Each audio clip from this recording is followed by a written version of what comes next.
ஓம் சாய்ராம். இந்த பதிவுல நம்ம என்ன பார்க்க போறோம் அப்படின்னா, துவாரகா மாய்க்குள்ள இருக்கிற ஒவ்வொரு விஷயத்தையும் பத்தி விரிவா பார்க்க போறோம். இன்னைக்கு பதிவுல அங்க இருக்கிற மணிய பத்தி பார்க்க போறோம். அதாவது துவாரகா மாய்க்குள்ள நுழைஞ்ச உடனே இடதுபுறம் பார்த்தோம் அப்படின்னா, அங்க மேல வந்து ஒரு பெரிய மணி கட்டப்பட்டிருக்கும். ஒரு நாளைக்கு 3 தடவ தான் இந்த மணி அடிக்கப்படுது. காலையில 4 மணிக்கு, மதியம் 11 மணிக்கு, இரவு 8:30 மணிக்கு.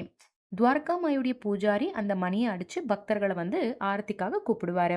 அந்த குறிப்பிட்ட நேரம் இல்லாம, மத்த நேரத்துல அந்த மணி அடிக்கப்பட்டது அப்படின்னா, ஏதோ ஒரு எதிர்பாராத, இல்ல ஒரு பாதகமான சம்பவம் அங்க ஷீரடி கிராமத்துல நடந்திருக்கு அப்படின்றது தான் அதனுடைய அர்த்தம்.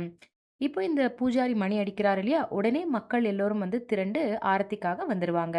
ஸ்ரீ சாய் சச்சரத்துல 17 மற்றும் 19வது அத்தியாயத்துல பாபா வந்து தபோல்கர் கிட்ட ஷியாமா வீட்டுக்கு அனுப்பி ரூபாய் 15 தட்சணை வந்து கேட்க சொல்வாரு. ஷியாமாவும் என்ன சொல்வாருன்னா, ரூபாய் 15லாம் என்கிட்ட இல்ல.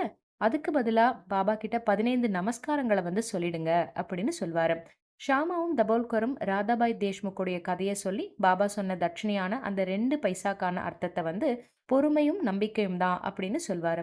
அப்போ ஷியாமா அந்த கதைய சொல்லி முடிச்ச உடனேயே மசூதியில வந்து மணி ஒலிக்கும். பக்தர்கள் எல்லோரும் மதிய ஆரத்திக்கு வரும்படி அழைப்பு வந்து கொடுக்கப்படும் அப்படின்றது ஸ்ரீ சாய் சச்சத்துல குறிப்பிடப்பட்டிருக்கு.